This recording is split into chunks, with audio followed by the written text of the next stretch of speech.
वृश्चिक राशि वाले बंधुओं, स्वागत है आप सभी का। हृदय से अभिनंदन है आपके अपने चैनल वैदिक मंथन भेंड यूट्यूब चैनल में। तो वृश्चिक राशि वालों, जरा ध्यान से सुनिए। दीपावली के दिन आपके जीवन में भयंकर तबाही आने वाली है। जी हाँ बंधुओं, आपका जीवन नर्क बन जाएगा और आपके जीवन में ऐसे कष्ट आएंगे जिनको आप टाल ही नहीं पाएंगे। लंबे समय तक इनकी पीड़ाएं तकलीफें आपको सहनी पड़ेंगी और यह आपके जीवन का श्राप बन जाएगा। अब ऐसी कठोर बातें हम क्यों कह रहे हैं बंधुओं, जरा ध्यान से समझिए। कुछ ऐसे विशेष ग्रह गोचर और योग बन रहे हैं जो कि पीड़ाएं हद से ज्यादा बढ़ा सकते हैं। दीपावली का यह जो पर्व है यह बेहद पवित्र है, बहुत ही ज्यादा शुभ है, सब कुछ अपनी जगह अच्छा है, परंतु ग्रहों की चाल को नकारा नहीं जा सकता है। याद रखना कि माता लक्ष्मी भी उस ही व्यक्ति के जीवन में जाना पसंद करती हैं जिसके ग्रह अनुकूल होते हैं। ग्रहों का शुभ योग जिसके जीवन में बनता है उसी के जीवन में माता लक्ष्मी का प्रवेश होता है। अब ग्रहों के योग बनने से क्या हो जाता है, जरा ध्यान से सुनिए। ग्रहों के योग बनने से इंसान की बुद्धि परिवर्तित होने लगती है और बुद्धि परिवर्तन होने से उसके आचरण, उसके आचार व्यवहार ऐसे बनने लगते हैं कि माता लक्ष्मी उसकी ओर आकर्षित होने लगती हैं, अपना प्रेम पूर्ण आशीर्वाद उसे देने लगती हैं। तो अब जरूरी नहीं है कि यह जो दीपावली है यह आपके जीवन में बहुत ही अच्छी घटनाएं लेकर आए, आपको धनपति बनाए, आपके जीवन से दुखों को दूर करे, बल्कि इसके ठीक उलट भी हो सकता है, क्योंकि दीपावली के समय पर भयंकर तंत्र मंत्र नकारात्मक ऊर्जाएं भी जागृत होती हैं। दूसरा कि ग्रह आपके कमजोर हैं। गोचर चार्ट की बात करेंगे तो यहां पर आपको हम बता दें कि सूर्य नीच के हैं, शुक्र नीच के हैं, साथ ही साथ चंद्रमा केतु के साथ है, और सबसे बड़ी बात कि गुरु जो हैं वो कर्क राशि में गोचर कर चुके, 18 तारीख को गोचर करेंगे, यानी दीपावली तक उनका भी गोचर हो जाएगा। तो यहां पर समझने वाली बात यह है कि ग्रहों की जो पॉजिटिव एनर्जी है वह आपको प्राप्त नहीं हो रही है। उसे आपको लेने के लिए, उससे यानी ग्रहों के गोचरों का सीधा लाभ आपको लेने के लिए कुछ जरूरी नियम अपने जीवन में बनाने पड़ेंगे, कुछ जरूरी सावधानियां रखनी पड़ेंगी, और सबसे महत्वपूर्ण बात है कि कुछ जरूरी उपाय क्रियाएं करनी पड़ेंगी। अब एक अच्छी बात यहां पर यह है कि ये जो ग्रहों के विशेष परिवर्तन हो रहे हैं ये बहुत ही अच्छे समय पर हो रहे हैं, यानी कि यहां पर आपको पूरा अवसर दे रही है प्रकृति, ये यूं कहें कि भगवान, कि आप इन नेगेटिव परिस्थितियों को टाल सकते हैं, वरना बहुत कुछ अनर्थ भी हो सकता है। आज का यह कार्यक्रम आपके जीवन के लिए किसी संजीवनी बूटी से कम नहीं है बंधुओं। बड़ी मेहनत के साथ इस कार्यक्रम को हमने संजोया है। इस कार्यक्रम में हमने आपको 4-5 चीजों के विषय में गहरा और बहुत ही महत्वपूर्ण ज्ञान दिया है। सबसे पहले तो हम कुछ प्रश्न हैं जो अक्सर लोग हमसे अभी पूछ रहे हैं, व्हाट्सएप के माध्यम से या फिर कमेंट के माध्यम से लोग पूछ रहे हैं कि आखिर दीपावली है किस दिन। कोई कहता है 20 तारीख को, कोई कहता है 21 तारीख को। कंफ्यूजन बहुत ज्यादा मन में हो रहा है, तो इसका जवाब जो तिथि के आधार पर, ज्योतिषीय नियमों के आधार पर हम देंगे आपको। ना केवल दीपावली की धनतेरस, नरक चौदस और दीपावली के संपूर्ण तिथि का बखान करेंगे, चीजें आपको बहुत अच्छी तरीके से समझाएंगे। इसी के साथ साथ हम आपको बताएंगे कुछ ऐसे उपाय जो गुप्त रूप से आपको कर लेने हैं, केवल एक बार कर लेना इस उपाय को। इससे पूरा साल माता लक्ष्मी स्थिर होकर आपके घर में विराजमान हो जाएंगे, स्थिर लक्ष्मी का वास होगा, आरोग्य का आशीर्वाद आपको प्राप्त होगा। मतलब कि घर में बीमारियां हैं, कलह क्लेश है, तनाव है, पैसा रुकता ही नहीं है, किसी न किसी कारण से निकल ही जाता है, तो इसका भी आपको हम समाधान बताएंगे, बड़ा शक्तिशाली उपाय बताएंगे जो दीपावली के दिन ही आपको करना रहेगा। आप चाहें तो अभी से भी कर सकते हैं, लेकिन दीपावली के दिन करने का बहुत अधिक महत्व है। लेकिन इसी के साथ साथ आपको हम एक और ऐसा उपाय बताएंगे जिसे लाल किताब का रामबाण उपाय कहते हैं। इस उपाय में छुटकारा प्राप्त किया जाता है। जी हाँ बंधुओं, वैसे तो लोग अक्सर ये बताते हैं कि ये लेना है, ये हासिल करना है, तो ये उपाय वो उपाय, लेकिन बहुत सारी चीजें हमारे जीवन में ऐसी भी होती हैं जिनसे हमें छुटकारा चाहिए। यानी कुछ ऐसे लोग हैं, विषैली मानसिकता के लोग हैं, जिनसे हमें छुटकारा चाहिए, तो उनसे छुटकारा दिलाने का उपाय है ये। साथ ही साथ हमारे जीवन की निगेटिव परिस्थितियां हैं जो हमारा पीछा नहीं छोड़ रही, बीमारी है जो पीछा नहीं छोड़ रही, कर्जा है जो पीछा नहीं छोड़ रहा। इसी के साथ साथ आपको हम बता दें कि आपकी ही कोई ऐसी आदत है, कोई ऐसी आपकी तौर तरीके हैं, विचारधारा है, किसी को नशा करने की आदत है, किसी को झूठ बोलने की आदत है, किसी को काम को टालने की आदत है। आप में से बहुत सारे लोग ऐसे हैं जिनको ये आदतें हैं और आप जानते हैं कि आपको ये दुर्गुण है और इनसे आप छुटकारा पाना चाहते हैं, लेकिन नहीं पा रहे हैं। तो दीपावली के दिन आपको ये एक उपाय करना है जो आपको चीजों से छुटकारा दिला देगा। आप कुछ ही दिनों में परिवर्तन महसूस करेंगे और एक बार किया जाने वाला ये भी उपाय है। यानी कहने का मतलब ये है कि ये जो कार्यक्रम है ये बड़ा ही शक्तिशाली है, बहुत ही महत्वपूर्ण विषयों को लेकर आया है और साथ ही साथ बताएंगे 5 बड़े प्रभाव, या यूं कहें कि भविष्यवाणियां जो कि इन ग्रह गोचरों के आधार पर आपके जीवन में घटित होने वाली हैं अगले 3 से 5 दिनों में। जी हाँ बंधुओं, तो आपको इस कार्यक्रम को अंत तक जरूर देखना है, क्योंकि इस कार्यक्रम को नहीं देखा तो समझो कि आपने अपने जीवन में आ रही शुभ घटनाओं को दरवाजे से ही वापस लौटा दिया। जी हाँ, ऐसा ही होता है, तभी तो कहा जाता है कि विनाश काले विपरीत बुद्धि। अब जिनकी बुद्धि विपरीत है, जिनका विनाश काल नजदीक है, वो तो कार्यक्रम छोड़कर जा भी चुके या फिर जाने का मन बना रहे हैं, लेकिन जिनके पास में अभी ईश्वर का आशीर्वाद है, उनके पुण्य प्रताप का घड़ा अभी भरा हुआ है, उनके पूर्वजों की कृपा है, गुरुजनों का आशीर्वाद है, वे लोग अभी भी कार्यक्रम पर टिके हुए हैं, अंत तक जाएंगे और अपने जीवन को बदल डालेंगे। कहने का मतलब यह है कि आपकी बुद्धि, आपके निर्णय, आपकी विचारधारा ही आपके जीवन को आकार देती है और आपके ये तीनों के तीनों क्षेत्र हैं, ये ग्रहों से रूल होते हैं, यानी ग्रह प्रभाव डालते हैं इन चीजों पर। तो इसलिए ग्रह से जुड़े कार्यक्रम जानना, समझना खास तौर से विशेष पर्व और त्योहार पर अत्यंत आवश्यक हो जाते हैं। तो चलिए बंधुओं, उम्मीद करते हैं सारी बात आप समझ रहे हैं। अब कार्यक्रम में अंत तक अवश्य ठहरेंगे। मूल विषय को प्रारंभ करते हैं महामाई को याद करते हुए। कमेंट बॉक्स में पूरे भक्ति भाव के साथ मां भगवती को, मां को याद करते हुए लिख डालिए, जय मां भद्रकाली कृपा करो। महामाई निश्चित तौर पर आपके ऊपर कृपा कर चुकी हैं, तभी ये कार्यक्रम आप देख पा रहे हैं, वरना कहां इतना धैर्य आज के समय में लोगों को देखने को मिलता है। 2 मिनट में ही लोग ऊब जाते हैं। भाव यदि गहरा है तो ये भी लिखिए कि मैं भी माई के परिवार का हिस्सा हूं। माता रानी निश्चित तौर पर आपका ख्याल रखेंगे और अपना प्रेमपूर्ण आशीर्वाद आपके ऊपर लेकर आएंगे। चलिए बंधुओं, अपने मूल विषय को शुरू करते हैं। जय माई की। बंधुओं, ज्योतिष और तंत्र विद्या के क्षेत्र में आचार्य अमित एक जाना माना नाम है। पूज्य गुरुदेव के साधनाओं और ज्योतिष विद्या के अनुभव बेहद दिव्य है। जी हाँ, पूज्य गुरुदेव ने जिसकी भी कुंडली का विश्लेषण किया और कुंडली के अनुसार उसे सटीक उपाय व महामाई माँ बगलामुखी की विशेष कृपा दी, उसके जीवन में सकारात्मक बदलाव तो आ ही है। फिर चाहे समस्या कितनी ही कठिन क्यों न हो, समाधान तो अवश्य हुआ है। अब ऐसे में यदि आप भी अपने जीवन की किसी बड़ी समस्या से जूझ रहे हैं, जैसे कि कर्जा बढ़ता ही जा रहा है, काम धंधा और व्यापार सब रुक चुका है, रिश्ते नातों में तनाव हद से ज्यादा बढ़ गया है, पूरा जीवन ही नकारात्मकताओं से भर गया है, तो ऐसे में यही सही समय है जब आप श्रेष्ठ गुरु से मार्गदर्शन प्राप्त करें और जीवन के अंधकार को समाप्त कर दिव्य प्रकाश की ओर कदम बढ़ाएं। वीडियो में दिए गए नंबरों पर तुरंत संपर्क करिए और अपनी कुंडली का विश्लेषण व समाधान पूज्य गुरुदेव के द्वारा करवा लीजिए। देर ना करें, आपके देवी देवताओं के आशीर्वाद से ये मौका खुद चलकर आपके पास आया है, इसे गंवाना नहीं है। अभी फोन करें और गुरुदेव से मार्गदर्शन प्राप्त करें। महामाई आपका कल्याण करें। धन्यवाद। बात करते हैं पहले की ये कंफ्यूजन दूर करते हैं कि धनतेरस, नरक चौदस, दीपावली। चलो धनतेरस के बारे में तो पता ही है कि 18 तारीख को धनतेरस है, लेकिन समय बता देते हैं। 12:18 दोपहर से धनतेरस का समय प्रारंभ हो रहा है और अगले दिन उसके यानी 1:51 से नरक चौदस का समय प्रारंभ हो रहा है। यानी नरक चौदस के कोई उपाय इससे पहले नहीं करने हैं। इसी के साथ साथ दीपावली का समय 3 बज के यानी 20 तारीख को 3:44 से प्रारंभ हो रहा है शाम के समय से, ठीक है। और रात्रि में दीपावली मनाई जाती है, अमावस की रात्रि होती है, रात्रि का पर्व है तो रात्रि का महत्व होता है। यदि उदय तिथि यानी दिन का पर्व होता है और उदय तिथि को मानते तो यह 21 तारीख तक जाती, लेकिन यह रात्रि का पर्व है, इसलिए 20 तारीख को ही मनाया जाएगा। कंफ्यूज होने की कोई आवश्यकता नहीं है, ज्योतिष यही कहता है।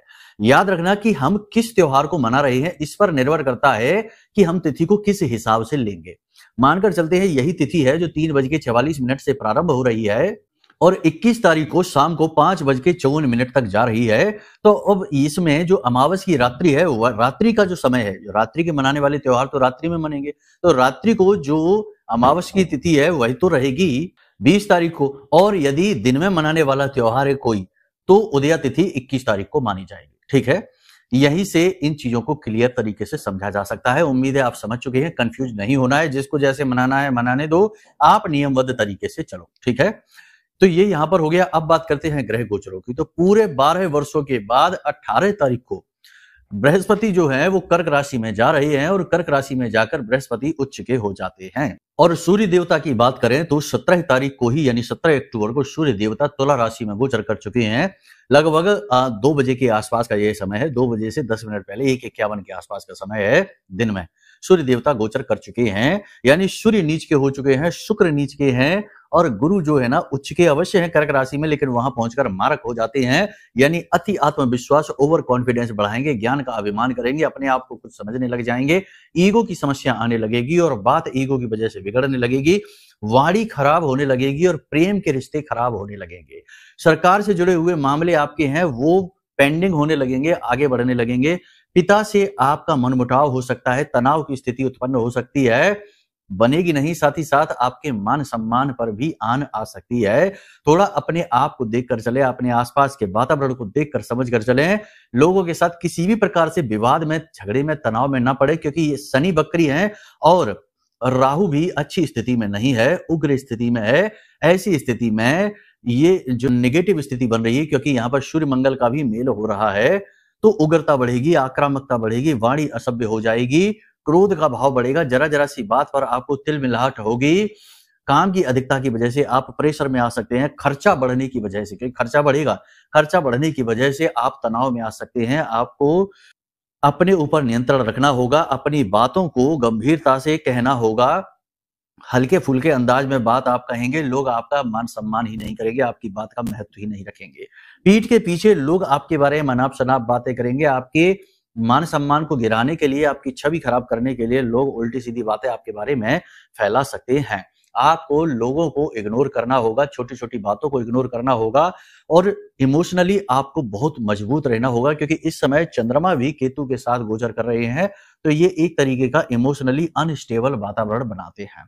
कहने का मतलब ये है कि आपको 3-4 तरीके की परेशानी यहाँ पर घेरने वाली हैं अगले 3 से 5 दिनों में। पहली परेशानी ये होगी कि आपके काम बनेंगे नहीं, काम अटकते चले जाएंगे, रुकते चले जाएंगे, गति समाप्त हो जाएगी कार्यों की। दूसरा ये कि पैसा अचानक से खर्च हो जाएगा, यानी अचानक से खर्चा बढ़ेगा, आकस्मिक तौर पर पैसा आपका जाएगा, जिससे आपका मन खराब होने लगेगा, आपको ऐसा लगेगा जैसे कि चीजें आपके हाथों में है ही नहीं। तीसरा, समय भी आपका बड़ी तेजी से निकलेगा, आपको काम करने का मौका ही नहीं लगेगा, आप सोचेंगे कि अभी तो काम शुरू किया और अभी लो पूरा समय निकल गया, यानी कि टाइम भी आपके हाथों से स्लिप होगा और इसी के साथ साथ मान सम्मान पर भी आपके थोड़ी सी क्षति आ सकती है। अपने मान सम्मान का ख्याल रखना है, किसी के भी साथ कठोर शब्दों का प्रयोग ना करें, जितना हो सके उतना अपनी वाणी पर नियंत्रण रखें, कर्जा लेने से और कर्जा देने से इस समय और काल पर बचें, यह बेहद महत्वपूर्ण है। कुल मिलाकर देखा जाए तो यहाँ पर ये जो समय और काल है, ये नियंत्रण का समय है, धर्म से जुड़ने का समय है, पूजा पाठ अनुष्ठान में भाग लें, विशेष अनुष्ठान कर सकते हैं। 18, 19 और 20 3 दिनों के लिए महाअनुष्ठान आप कर सकते हैं चाहे तो, क्योंकि इस समय पर दैवीय शक्तियां पूर्ण रूप से जागृत होती हैं, ना केवल दैवीय बल्कि नेगेटिव एनर्जी भी जागृत होती है। याद रखना कि जब भी शक्ति जागरण की बात होती है तो शक्ति केवल पॉजिटिव ही नहीं होती, नेगेटिव भी होती है। तो नेगेटिव और पॉजिटिव दोनों के सही तालमेल से ही जीवन का सृजन होता है। ऐसा नहीं है कि आप केवल पॉजिटिव पॉजिटिव पकड़कर बैठे रहेंगे तो आप उन्नति करेंगे, आगे बढ़ेंगे, नहीं, नेगेटिव एनर्जी की भी आवश्यकता है। गाड़ी में गति बढ़ाने के लिए इंजन होता है, आप एक्सीलेटर दबाएंगे और गाड़ी तेज गति से आगे बढ़ेगी, लेकिन गति को धीमा करने के लिए ब्रेक भी होते हैं, क्योंकि वो नेगेटिव फोर्स है, वो आपको गलत जगह पर घुसने से रोकता है, गलत जगह पर जाने से रोकता है। उम्मीद है आप हमारी बात समझ रहे हैं। तो ये जो 3 दिन का समय है, यानी 18, 19 और 20, ये बहुत ही महत्वपूर्ण समय है। इन 3 दिनों पे आप कुछ बेहद महत्वपूर्ण कर सकते हैं, बेहद महत्वपूर्ण क्रियाएं कर सकते हैं। सबसे पहली बात आपको हम बता दें कि 18 तारीख को आपको 12:30 बजे के बाद बाजार जाना है, उससे पहले नहीं, 12:30 बजे के बाद बाजार जाना है। और वहां पर जाने के बाद देखो, वैसे तो धनतेरस के दिन लोग तरह तरह की चीजें खरीदते ही हैं, खरीदिए, आप भी खरीदना, कोई ऐसा नहीं है। वाहन आदि मत खरीदना बस, क्योंकि ये समय सही नहीं है वाहन खरीदने के लिए। बाकी आप चीजें खरीद सकते हैं, जो भी है, अपना सजावटी सामान है, सोने चांदी का सामान है, आभूषण है, वो सारी चीजें आप खरीदिए, ठीक है। लेकिन एक चीज बेहद महत्वपूर्ण है, इसे आप खरीदना जरूर, बेहद जरूरी है। अगर आपको ये ना मिले, क्योंकि अक्सर ऐसा होता है कि ये चीज मिलती ही नहीं है बाजार में। पहले बहुत बार हमने लोगों को बताया, लोग कहते हैं गुरुजी मिलती ही नहीं है। वो है भगवान धन्वंतरी की फोटो, जिसमें हाथ में भगवान जो अमृत कलश लिए रहते हैं, वह फोटो आपको लेनी है।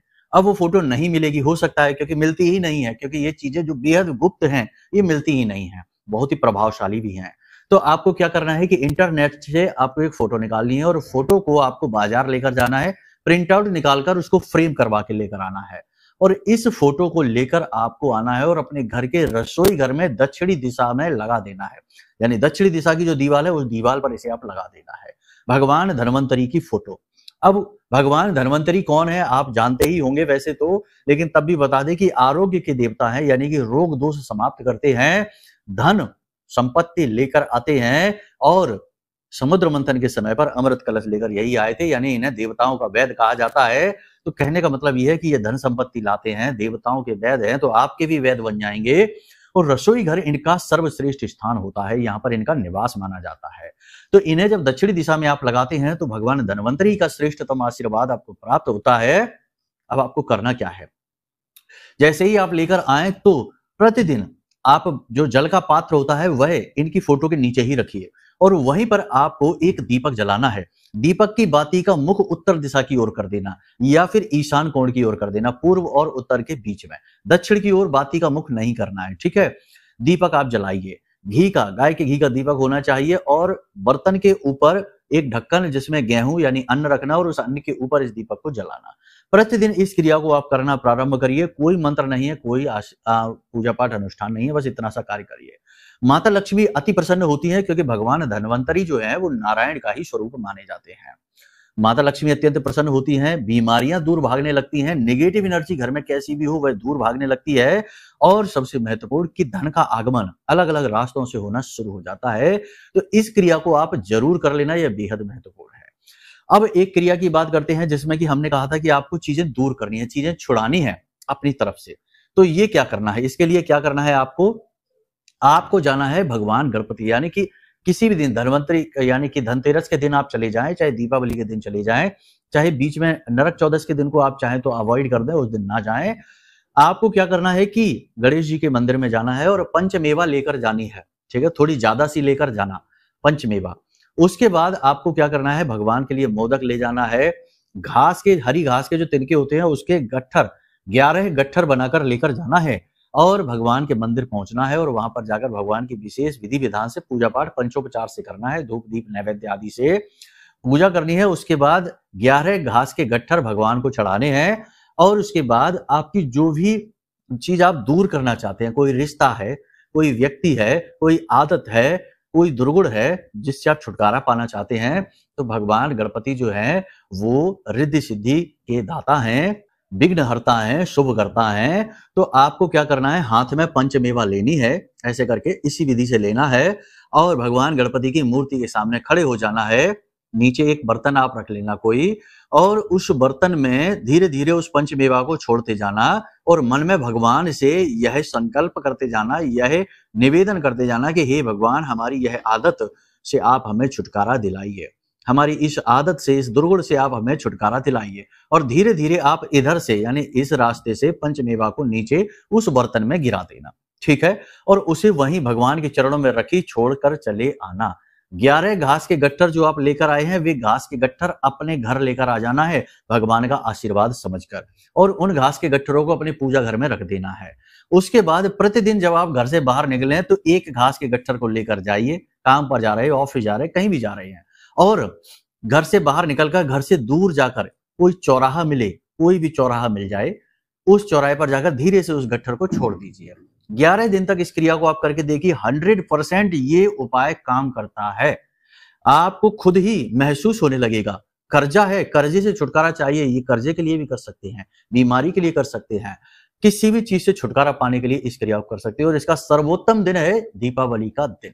इस दिन आप करिए, आनंद ही आ जाएगा। इस उपाय को करके आप जरूर देखना, और इसके बाद हमें आप बताना जरूर कि आपको कैसे परिणाम प्राप्त हुए हैं। निश्चित ही पॉजिटिव रिजल्ट मिलेंगे। अब हमने आपसे कहा था कि श्री सूक्तम का पाठ करिए, बहुत आवश्यक है। अब यहाँ पर 2 बातें हैं। यदि आप शत्रुओं से परेशान हैं तो मां बगलामुखी हमारी आराध्य देवी हैं, इनकी कवच साधना प्रारंभ कर दीजिए 3 दिनों के लिए। 3 दिन यानी कि 18, 19 और 20 के लिए कवच साधना प्रारंभ कर दीजिए। बेहद आवश्यक है। 7 कवच पाठ प्रतिदिन आपको करने हैं। 3 दिन की साधना संकल्प लेकर कर लीजिए। और यदि आप लक्ष्मी यानी धन लक्ष्मी का आगमन चाहते हैं, पैसे के लिए परेशान हैं, तो आप श्री सूक्तम की साधना कर सकते हैं। श्री सूक्तम का आप 7 बार पाठ करेंगे। मेहनत लगेगी, समय लगेगा, ये बात निश्चित है। मेहनत लगेगी, समय लगेगा, लगने दो, कभी कभी करना पड़ता है। तो 7 बार श्री सूक्तम का पाठ एक ही स्थान पर बैठकर करना है। संकल्प लेकर इस क्रिया को करना है। संकल्प लेने की विधि बड़ी ही सरल है। हाथ में जल लेना है, चावल लेने हैं और लाल पुष्प लेना है और भगवान के सामने यानी माता लक्ष्मी के सामने हाथ जोड़कर इस तरह से संकल्प में जल लेकर, अपनी अंजुरी में जल लेकर और अपना नाम, कुल, गोत्र और अपने जीवन की समस्या के, हे माता हमें धन की बहुत आवश्यकता है, आप हमारे जीवन में धन लेकर आइए। हम प्रयास अवश्य करेंगे लेकिन हमारे प्रयास फलित नहीं होते, इन प्रयासों को फलित कराइए और अलग अलग मार्गों से धन बरसाने की कृपा हमारे जीवन में करिए। और इसी हेतु हम 7 श्री सूक्तम पाठ का संकल्प लेते हैं 3 दिनों के लिए। इस प्रकार से आपको संकल्प लेना है और जल जमीन पर छोड़ देना है और इसके बाद आपको प्रतिदिन निश्चित समय पर, रात्रि के समय ये क्रिया करनी है, निश्चित समय पर बैठकर श्री सूक्तम का पाठ करना है। बस इतना सा करना है। और इसी के साथ साथ शत्रुओं से छुटकारा पाने के लिए, कोर्ट कचहरी में विजय पाने के लिए या निगेटिविटी से छुटकारा पाने के लिए मां बगलामुखी का कवच पाठ, 7 कवच पाठ की 3 दिन की साधना कर लो।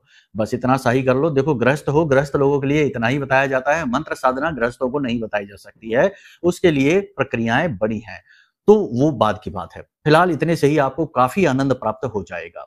ठीक है, जो भी जरूरी बातें थी सारी हमने आपको बता दी। ग्रह गोचरों के आधार पर आपको हमने सावधानियां बता दी हैं, कुछ जरूरी उपाय क्रियाएं भी बता दिए हैं। इन्हें करना प्रारंभ करिए और गौ माता की सेवा करना जरूर प्रारंभ करिए। 3 दिनों के लिए तो जरूर करिए। प्रतिदिन हरी हरी घास गाय माता को खिलाइए, साथ ही कुछ कच्चे आलू बीच में से काटकर हल्दी, उनमें पिसी हुई हल्दी लगाकर उन आलूओं को गाय माता को खिलाना शुरू करिए।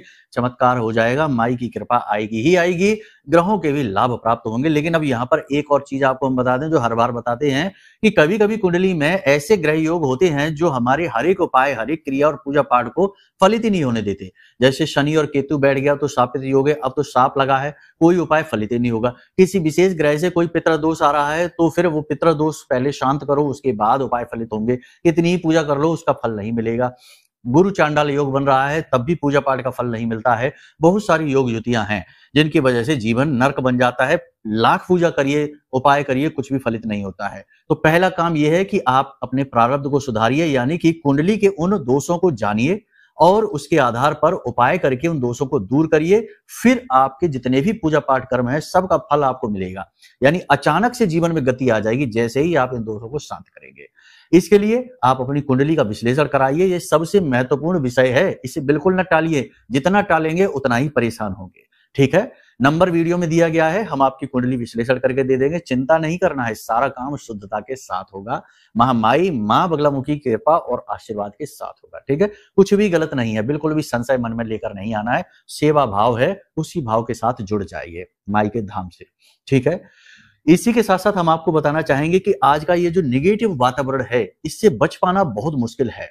तो इस निगेटिविटी में लोग तंत्र मंत्र कर रहे हैं, नजर टोना टोटका कर रहे हैं, तमाम तरीके की क्रियाएं कर रहे हैं, जिससे कि बहुत सारे दुख जीवन में यूं ही अनायास ही घुसे चले आते हैं और जातक परेशान होता रहता है।